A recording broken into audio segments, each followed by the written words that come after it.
Welcome to another episode of Out of Spec Dave, where today we've got 4 EVs here in this beautiful cul-de-sac somewhere in New Jersey. And I'm actually going to have both my buddies here, Peter and Gehren. They're going to actually give you their views about these cars. Now, 2 of them are the same, 2 Model Ys, but it looks really good for the pictures. So I figured, why not let's have all 4 of these cars here. And look, if you're thinking about buying an EV, rather than hear my opinions about this, I want to turn the mic over to Peter and Gehren and let them talk about their thoughts about these different EVs, because they are buyers, they are owners, and they can actually share some of the feedback with you. So let's get into it.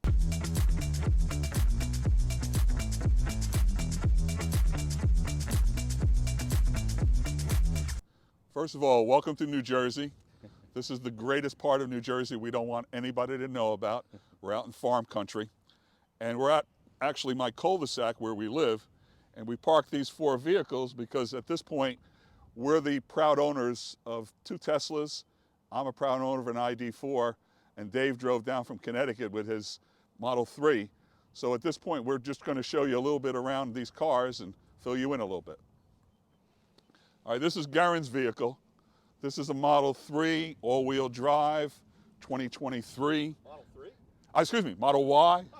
Model Y, okay. 2023. And this is the base model, but at the same time, he blacked this out. He had this blacked out.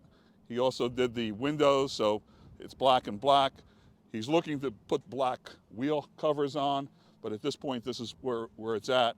But the vehicle is beautiful. It's the base model, which is the first one that you can get, which is the white, and then you don't have the upgrade to other colors is another $1,000. So this is the one we were able to get real quick. He was able to locate this vehicle as soon as they put them on sale for the $13,000 difference. So he pushed the button pretty much the day it came out. That night. That night. Called me at 12:15 at night to tell me that he did it, and it took me a little bit longer than it took him to be able to order it. But in the meantime, this is what he got. So this is the Model Y. And all-wheel drive? All-wheel drive, long range. So it pretty much goes over 300 miles on your range. So the range anxiety is not as great as when you're buying something like I have with my Zero ID.4. range anxiety, yeah. Right. Okay. All right. And then what do we have? What's the next one we have here? So we have the car from Connecticut. This is Dave's vehicle. This is the Model 3. This is the least expensive Tesla that they have at this point. It has new batteries I don't know the numbers that they have, but basically it's a little different. You can charge it up to 100%. Ours, they're recommending that we charge it to 90%. But basically the vehicle is the least expensive that they have. And this one is a little bit lower. Doesn't have the tailback that we have, that you can put, hatchback that you can put more stuff in. But the vehicle is a gorgeous vehicle, probably the best deal that you can possibly get on a Tesla at this point, and probably one of the better deals you can get on any EV. Then we go to the ID.4. This started the whole trend for us. I saw this back in 2021 when I bought this. Pretty much nobody had actually bought them around here. I was the very first one that bought from the dealership. They didn't even know much about it. Even when I picked it up, I had explained to him. I had been watching Kyle's videos, and he was telling me and the world what you needed to know about electric vehicles. So anyway, I bought this. I even had it discounted. Back then, they were discounting. Now you couldn't find it. So this is the first edition of the ID.4. And the nice part about this vehicle is it's just like it feels like a car. It rides like an EV, and you don't have to worry about gas, which is what we were all trying to do. I then showed this to Gehren, and Gehren immediately went out and bought an ID.4.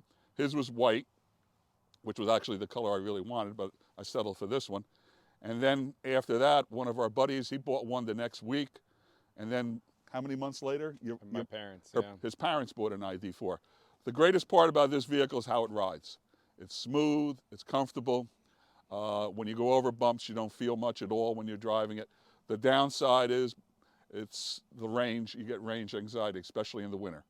The winter, when you charge this up, you're looking at 180 miles most of the time, when in the summer you're going to probably get around 240 to 260.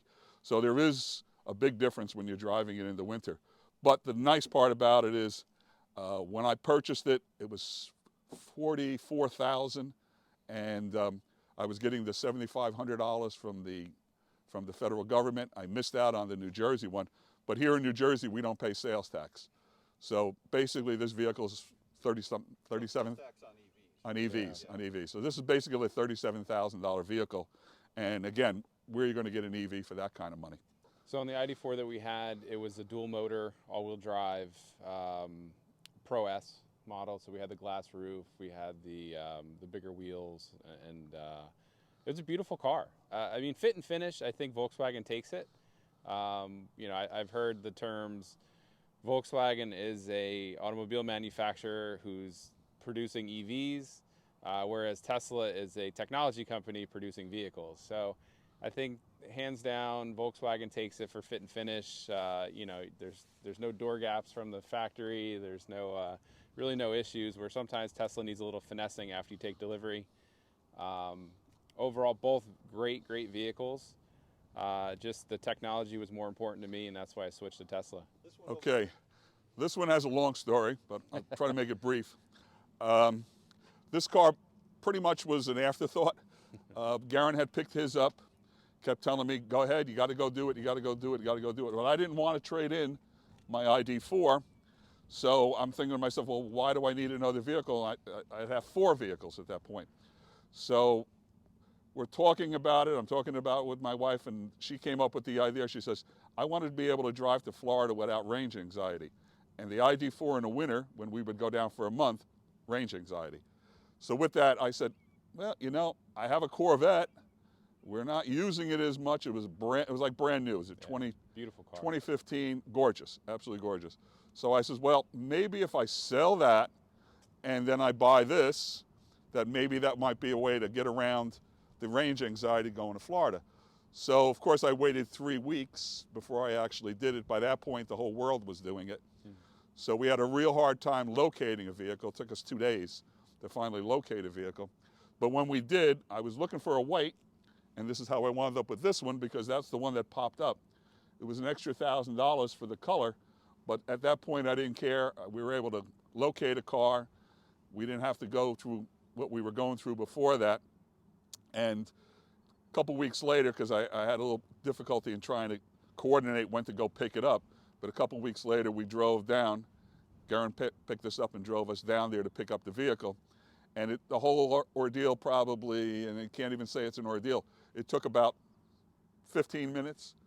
Yeah. We went in, they told us our vehicle's outside, go look for your name. It was here in the windshield. We picked up the key, we opened up the door. The next thing you know, they said, just review the car, look at it, see if there's anything that you want to have repaired or whatever. If everything's fine, just come in. I went in, signed the paper, gave them the check, out the door. No negotiations, no nothing. Everything was already pre-done, which is probably the best part about the whole process of buying a Tesla, is everything is done before you even arrive, and you pretty much don't even speak to anybody. So what's interesting here is that Peter and Gehren have both owned ID.4s and Model Ys. And so let's put the Model 3 off to the side for a moment. And I want to hear, Peter, your thoughts about the Model Y versus the ID.4, which you like better and why. And then Gehren, I want to hear your thoughts about ID.4 versus Model Y and which one you like better. Because I think both of these cars are very much cross-shopped by a lot of consumers. And since you are both consumers, I mean, you're more than consumers, let's face it, you're good guys, right? You're awesome guys. And I'm going to become both of your friends if I'm not already, but I think I am, right? Yeah. I am. Am I going to get can I get the invite to the pool, Gehren? Yeah. All right, I want the invite to the pool, all right? But I really want to hear from both of your thoughts on Model Y versus ID.4, and let's see where this goes. This is going to be fun. So there's nothing better than getting into a warm car with a heated steering wheel, heated seats, first thing in the morning and when you come out of the office. The Tesla allows for that through the app that is far superior to the Volkswagen app. You can set a departure time. and your car is heated up, ready to go. It has a heat pump versus the ID.4 that's lacking in the United States. So it heats up much faster. It's more efficient with the batteries. But just overall for me, the ride and the future upgrades and all the different advancements you're getting, software updates over the air, whereas the ID.4 that we had didn't have the update, so you couldn't get it over the air. Those particular reasons are why we went with the Tesla. So you have. I'm gonna come closer because I don't have Okay. a mic. So your thoughts are that Y versus ID.4. Obviously, you bought the Y, but now Yeah. that you've owned the Y, Yeah. you're happy you went with the Y. Very happy. And if you had both, like Peter has both in his Right. driveway, which one would you drive? I would get in the Model Y. In the Model Y. Yeah, yeah. Every time. Every time. Just the regenerative braking is stronger. It automatically just goes into it. You don't have to do B mode versus D mode. It's one pedal driving. The acceleration is much faster than the ID.4.